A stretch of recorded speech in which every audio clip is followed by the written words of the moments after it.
हम तो विज्ञान के आदमी हैं, अनुभव की बात मानते हैं, और हम आपकी ये बातों में बहुत ज़्यादा भरोसा नहीं करते हैं कि ये चमत्कार सिद्धि भगवान होते कि नहीं होते, हमें तो आप अनुभव करके बताओ तो भगवान होते हैं। हमने कहा तुम विज्ञान के आदमी हो? बोले विज्ञान के। हमने कहा तुम बिना अनुभव के नहीं मानते? बोले कभी नहीं हमने माना, जब तक अनुभव नहीं कर लेंगे तब तक मानते नहीं। हम कहा एक बात बताओ, जहर होता है कि नहीं होता है? बोले होता है। हम कहा कितनी बार पिया? बोले पिया तो नहीं है। हम कहा तुझे कैसे अनुभव? बोले नहीं नहीं, हमने सुना है और किताबों में पढ़ा है। हमने कहा वही हम तुमसे कहना चाहते हैं कि हमने भी सुना है, अनुभव किया है, और रामायण में पढ़ा है कि राम होते हैं।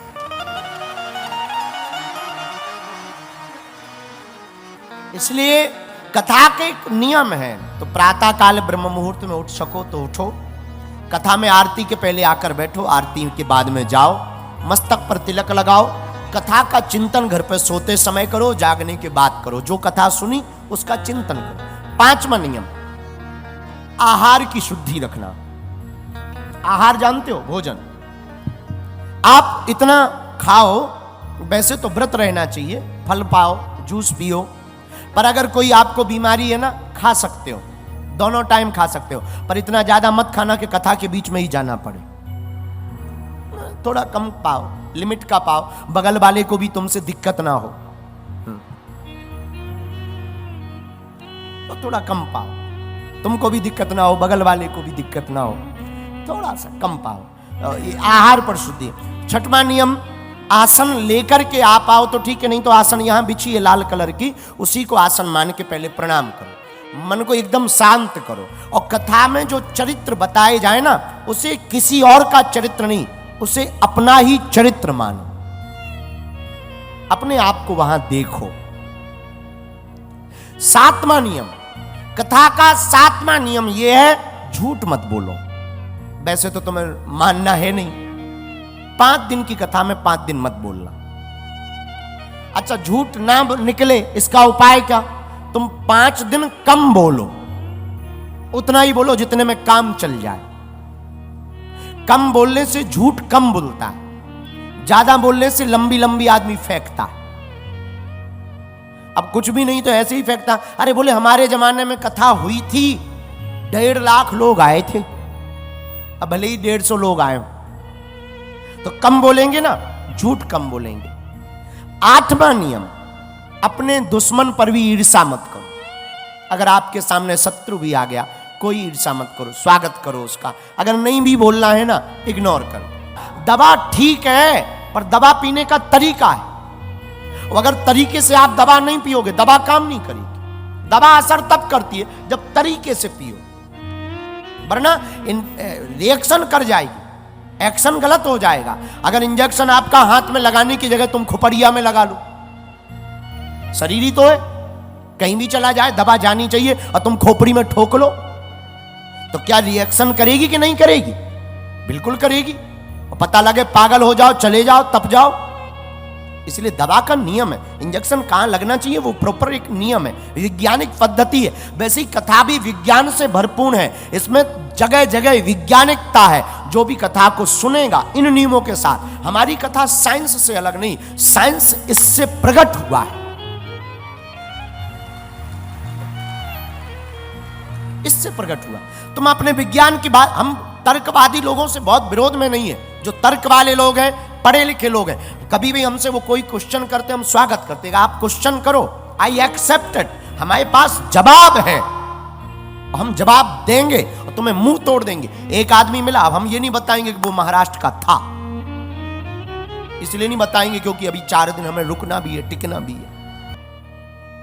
9वां नियम, मांस मदिरा आदि का भक्षण मत करो, मदिरा का पान मत करो, मांस आदि तामसिक भोजन का आहार स्वीकार मत करो। और 10वां नियम, आप 5 दिन तक ध्यान करना प्रारंभ करो, राम जी का, हनुमान जी का, शिव जी का, जो प्रिय लगे। 1 घंटे बंद कमरे में, 10 मिनट बंद कमरे में, 5 मिनट मिले बंद कमरे में, लाइट बंद करो, दीपक जलाओ, लाल आसन बिछाओ, कपड़े एकदम ढीले, ऐसे कि कोई भार ना हो, कम कपड़े पहनो और एकदम श्वास लंबी भर के हनुमान जी के चित्र का, चरित्र का, राम जी के चित्र का, विट्ठलनाथ भगवान के, संत ज्ञानेश्वर महाराज के, संत गजानन महाराज के, संत तुकार जगतगुरु तुकाराम महाराज के, जनाबाई के, जिनका भी तुमसे प्रेम हो, जिन गुरु से प्रेम हो, उनका ध्यान करो, लंबी लंबी श्वास भरो, धीरे धीरे श्वास छोड़ो, नाम जप करो।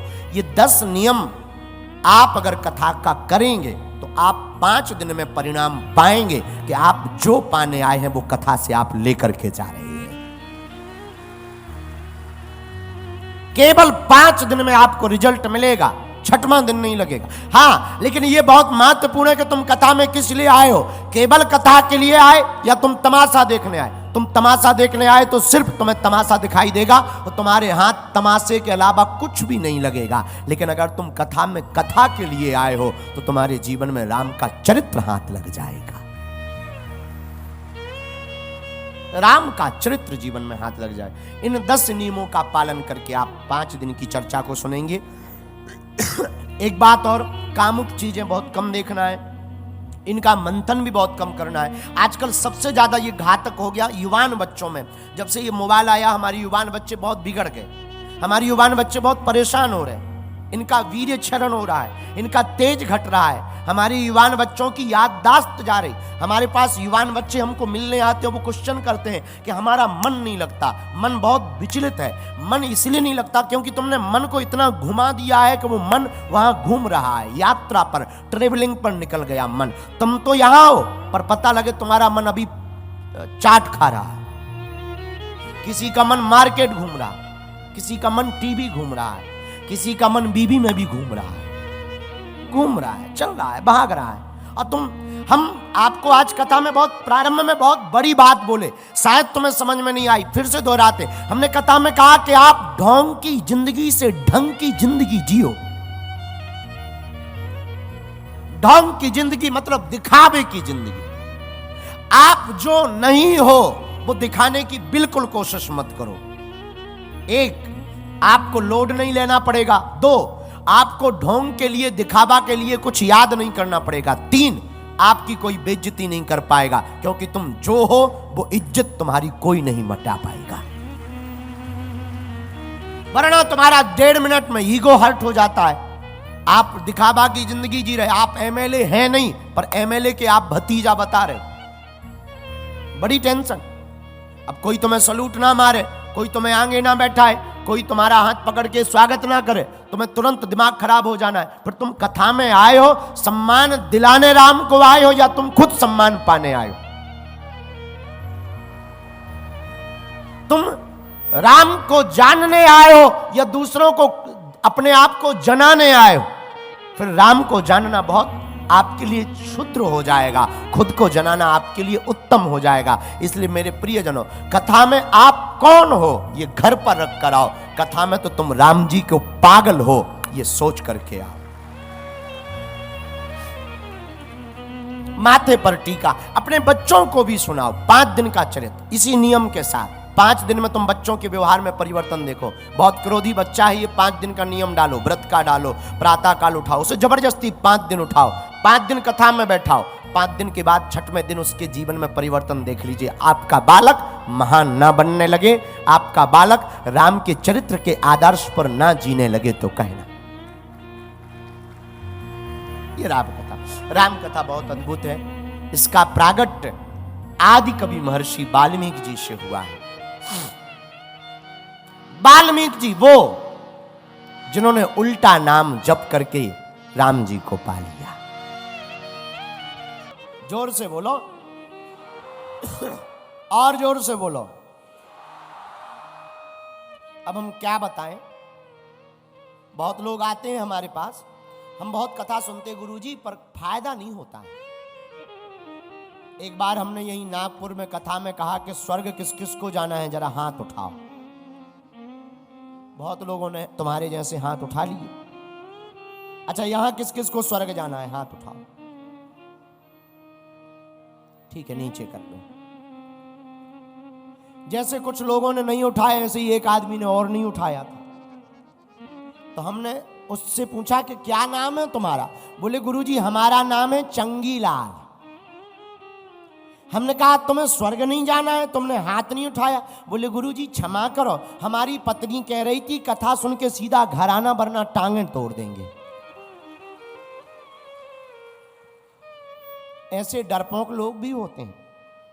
तो बहुत लोग कहते गुरुजी कथा काम क्यों नहीं करती, कथा कुछ फल क्यों नहीं देती? भैया कथा फल तो देती है, क्या तुम फल लेना चाहते हो? क्या लेना चाहते? ये महत्वपूर्ण है। गौतम बुद्ध से एक आदमी ने कहा कि आप कहते हो कि प्रत्येक व्यक्ति मोक्ष पा सकता, लेकिन फिर वो पा क्यों नहीं लेता? गौतम बुद्ध ने कहा कि तुम एक पेन कागज लो, गांव में जाओ और पूछ कर आओ किसको क्या चाहिए, भगवान देने को तैयार। तो वो गांव गए, गांव में व्यक्ति का नाम पता किया, फिर पूछा क्या चाहते हो? तो जिसे जो चाहिए था वो बताया।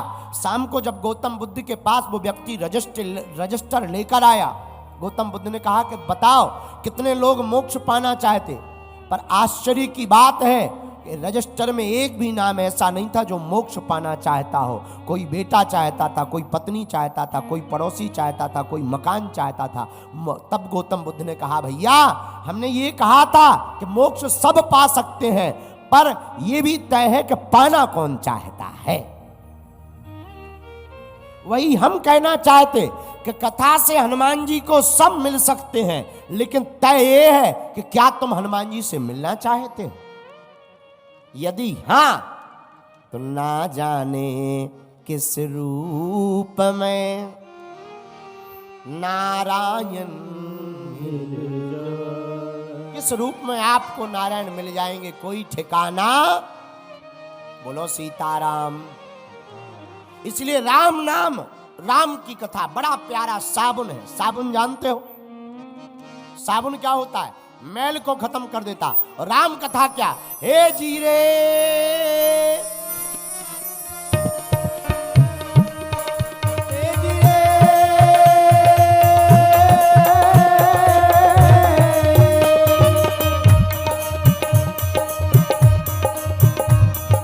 राम नाम के साबुन से जो, राम नाम के साबुन से जो मन का मैल मिटाएगा, निर्मल मन के दर्पण में वो राम के दर्शन पाएगा।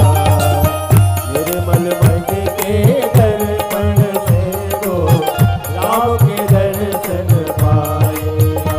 ओ राम नाम के साबुन से जो, राम नाम के साबुन से जो मन का मैल मिटाएगा, निर्मल मन के दर्पण में वो राम